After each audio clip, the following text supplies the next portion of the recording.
Sumainyo ang Panginoon. At sumainyo rin. Ang mabuting balita ng Panginoon ayon kay San Lucas. Papuri sa iyo, Panginoon.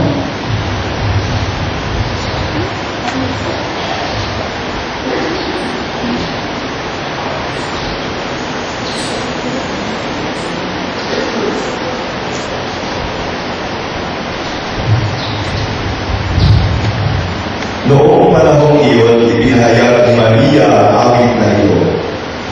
Ang puso ko'y nagpupuri sa Panginoon at nag-aalala ang aking espiritu dahil sa Diyos na aking tagapagligtas. Sapagkat nilingap niya ang kanyang alipin. At mula ngayon ako'y tatawagin mapalad ng lahat ng sanlibutan dahil sa mga dakilang bagay na ginawa sa akin ng mga pangyarihan. Banal ang kanyang pangalan. Kinahahabagan niya ang mga may takot sa kanya sa lahat ng salit-saling langit. Ipinakita niya ang lakas ng kanyang mga bisi. Pinangalat niya ang mga panalo ang isipan. Ibinagsak niya ang mga hari mula sa kanilang trono at inias ang mga nasa kapang kalagayan. Binusog niya ng mga mabubuting bagay ang mga nagugutom at pinalayas niya wala ni naman ang mayayaman. Tinulungan niya ang kanyang bayang Israel bilang pagtupad sa pangako niya sa ating mga magulang kay Abraham at sa kanyang lahi magpakailanman. Nanatili si Maria kina Elizabeth ng may 3 buwan at saka umuwi. Mga kapatid, ang mabuting balita ng Panginoon. Pinupuri ka namin, Panginoong Jesucristo, noong buwan. Magandang umaga po sa ating lahat. Tayo po ay napapanood ng live sa baba. Kaya binabati ko po ang mga nasa baba. Magandang umaga po sa inyo lahat. Tayo po ay nasa 7 araw na ng ating paghahanda para sa pagdating ng Panginoon sa araw ng Kapaskuhan. Kung kailan inuulitan natin ang pagdating sa atin ng Panginoon, ang pagsilang niya sa ating piling. Meron po ba kayong theme song? Alam ko po, yung mga kapako po may theme song. At iyan po, meron din kayong mga theme song, lalo na dito yung mga magkakasintahan. Mga nagsisimbang gabi at nagsisimbang gabi. Ano po ang inyong theme song? Kahit mga teleserye at mga pelikula may theme song. Sabagat dito po yung nagbibigay buod sa kabuuan ng kwento. The song captures the essence of the story. Kung wala po kayong theme song, bibigyan po kayo ng clue. Yung theme song po ng iyong buhay, ito po yung theme song o yung kanta na nais ninyong ipagpunto sa marcha. Yun po. Kung meron wala po kayong theme song, ano po yung nais ninyong kanta na maging buod ng inyong pamumuhay? A song that encapsulates the life that you live. That will be your theme song. At ngayon po sa ating ebanghelyo sa araw na ito, napakinggan natin ng isang awit. Ang awit ni Maria. Ang awit ng kanyang pasasalamat. Sa sobrang kagalakan ni Maria sa pag-umapaw ng kanyang saya, napakanta siya sa tuwa. Di ba nga po tayo, kapag tayo natutuwa, minsan nararanasan natin na bigla na tayong gumagano'n. Para sa mga hindi masyadong bibiyayaan ng boses, mapapapito. O kaya talagang hindi na bibiyayaan kahit sa pito, sa paan na lang. Pumapagkat pa siya bilang pag-appreciate natin sa kanta na nakakaantig ng ating damdamin. Kapag sobrang saya, napapakanta ka. At ito po yung nangyari sa ating mahal na Birhen. With gladness in your heart, you suddenly break into song. This is what happened to Mother Mary in the Gospel today. Ano po yung inawit ng ating mahal na ina? Sabi niya, ang puso ko'y nagpupuri sa Panginoon at nagagalak ang aking espiritu dahil sa Diyos na aking tagapagligtas. Sapagkat nilingap niya ang kanyang abang alibig. Ako'y tatawagin mapalad ng lahat ng saninahi dahil sa malakilang bagay na ginawa sa akin ng makapangyarihan. Ang tawag ko sa kanyang kanta ay Magnificat, sapagkat ang simula ko ay My soul magnifies the Lord. My soul proclaims the greatness of the Lord. Ano sinasabi ni Maria? Umaawit ako upang ihayag ang kadakilaan ng Diyos sa aking buhay. Umaawit ako upang ihayag ang kadakilaan ng Diyos sa aking buhay. At sa mga pananalita ko ito ni Maria, makakakuha ko tayo sa kanya ng halimbawa. At kung ano ang hinahamon tayo sa ating buhay bilang mga Kristiyano at tagasunod ni Kristo. With these words of Mary, what can we imitate from and about her? Dalawang bagay. Una, Mary ensured that God is great in her life. Wala nang ibang dakila sa kanya kundi ang Diyos. Kaya po sa Ebanghelyo sinabi ni Maria, ako'y tatawaging mapalad ng lahat ng saling lahi. Nang sinabi ito ni Maria, hindi po ito magmamayabang na you should call me blessed because I am the mother of God. Hindi po. Sinabi ng mahal na Birheng Maria na tatawagin siya mapalad ng saling lahi sapagkat sa pamamagitan ng aking buhay, makikita ng maraming tao kung gaano kadakila ang Diyos. By the very life that I have, people will attest how great is the Lord. Sapagkat sinasabi ni Maria, ano bang meron ako ngayon sa aking kababaan, sa aking kaliitan, ang lahat ng ito ay dahil sa kapangyarihan, sa kabutihan at kadakilaan ng Diyos. Sapagkat sa Ebanghelyo ko kahapon sa balita kay Elizabeth at kahit sa isang araw pa sa balita kay Zacharia sa mga anak sa Elizabeth at kay Maria, ano sabi? Sapagkat walang hindi mapangyayari sa Diyos. Nothing is impossible with God.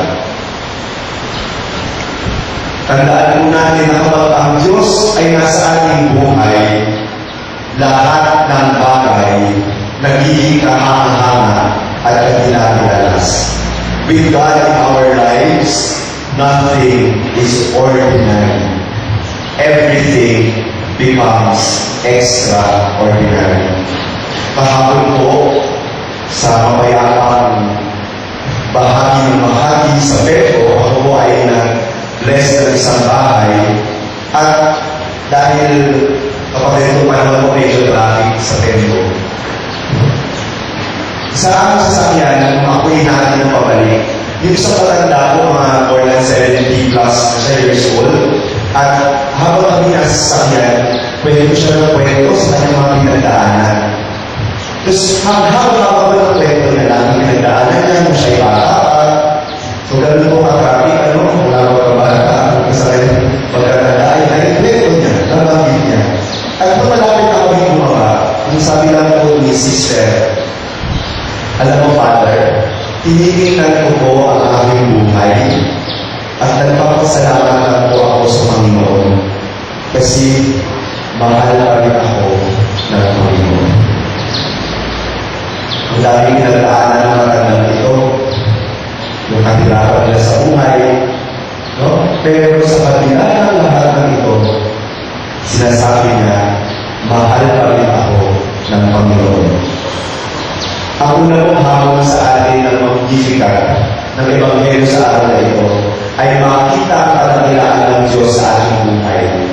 To see that God is at work in my life. Kaya po sa ating ikapitong araw ng paghahanda sa pagdating ng Panginoon, magandang tingnan at sinasabi ng ating buhay, tanungin ang ating sarili. Nakikita ko ba ang pagkilos ng Diyos sa aking sariling kwento?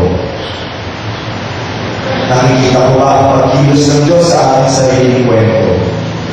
Paano kumikilos at gumagalaw ang Diyos sa aking buhay? At alam ko, mayroon kayo mga isasagot dito. That's the first challenge, my dear brothers and sisters, to see that God is at work in me. Because only then can we sing of the marvelous things that the Lord has done in our life. When we are able to see how good the Lord is in our life. Pangalawa, Mary was at home with God's Word.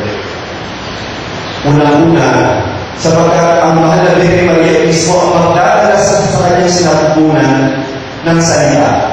Di ba sabi nga, and the Word was made flesh. Sinabi natin kanina sa Angelus. The Word was made flesh, and it was through the womb of the Virgin Mary that it first came to be flesh.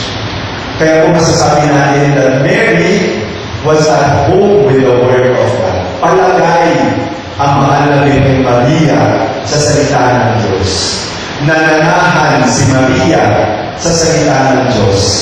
At nananahan kay Maria ang salita ng Diyos.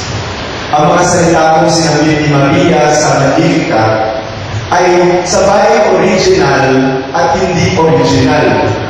Paano kung original? Original sapagkat ito po ay galing sa kanyang kaibuturan ng puso. Kung sino mang tao sobrang saya will automatically exclaim the words that Mary uttered. Sa sobrang paglalakad, talagang bukal sa kanyang kalooban ang mga salitang ito. Subalit, kung babalikan po natin ang ating salmo sa araw na ito, ipapaliwanag sa atin na ito po ang tinawag ni Hana sa unang pagbasa. Kasi po si Hana, kung nangyari kay Hana, matagal na siya gusto magkaanak at hindi siya binibigyan ng anak. Alam niyo po, magsimula nung ako naging seminarista at ngayon ako'y pari na, ang dami ko pong kaibigan na humihingi ng prayers. At ano po yung kanilang hinihingi? Na sana sila ay magkaanak. Hindi ko alam kung may kinalaman ako doon na hindi sila magkaanak. Ano po? Dami ko po talagang kaibigan na hindi pa binibigyan ng Diyos na magkaanak. Sapagkat kahit po sa lumang lipan, yung mga mag-asawang wala anak, wala na yung babae, tinitingnan sila na sila yung mga maliliit. No? Kawawa. Kaya si Hana ay patuloy na nananalangin. Hindi siya nangingin sa Panginoon at pinakinggan siya. Ito po yung narinig natin sa unang pagbasa. Ang mahal na ina, dahil sa ipalagay sa salita ng Diyos, naging madali sa kanya na hamunin ang mga salitang ito mula sa lumang tipan at sabihin niya ito sa kanyang paglalakad. The challenge to us, my dear brothers and sisters, is also to be at home with the Word of God. Yung manahan sa atin ang salita ng Diyos. May isa pong pari na nagkwento sa akin, sa kanyang parokya, hindi na itatago na lamang, hindi po sa Sebo, no? Hindi rin po sa Pebo, sa isang parokya. May isa pong pamisyoner na lumapit sa kanya. Pagkatapos ng misa, sabi kay Father, you know, Father, your homily, I don't think it is effective. So, kailangan ito na pamisyoner. Bakit naman po, sabi ni Father? Father, kung drama, sabi, yung tinitingnan pala ni Sister ay yung grammar ni Father. Kaya po, ginamit ni Father yung pagkakataon. Sabi niya, sorry sister, but I think the effectiveness of the homily does not depend on the grammar. The measure of the homily is when it is able to transform your life.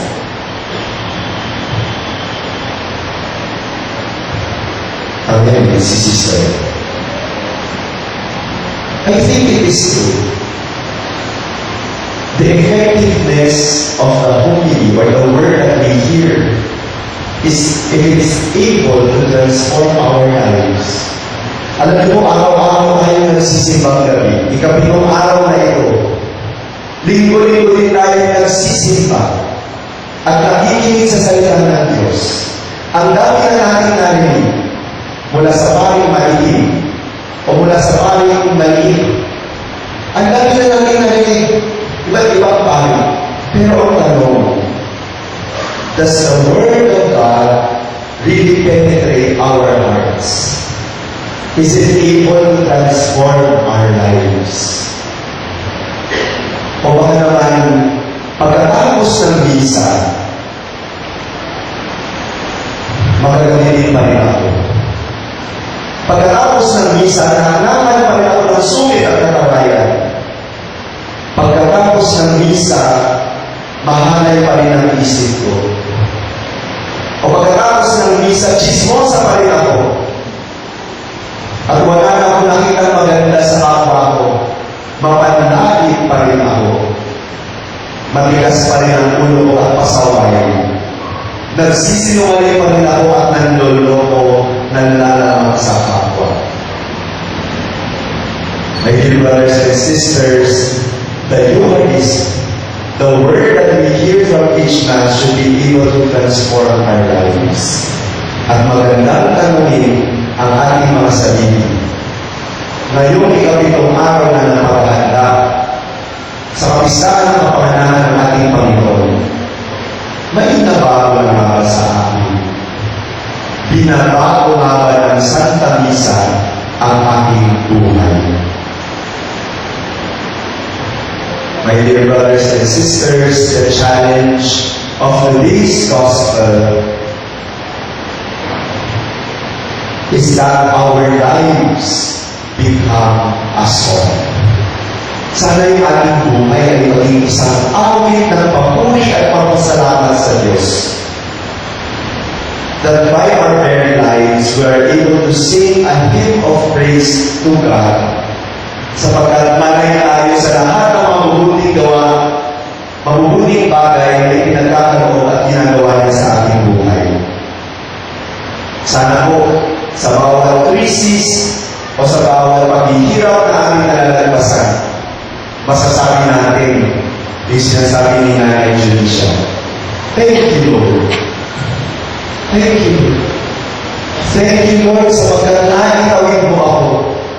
Naitawid mo ako mula sa krisis na ito, mula sa paghihirap na ito.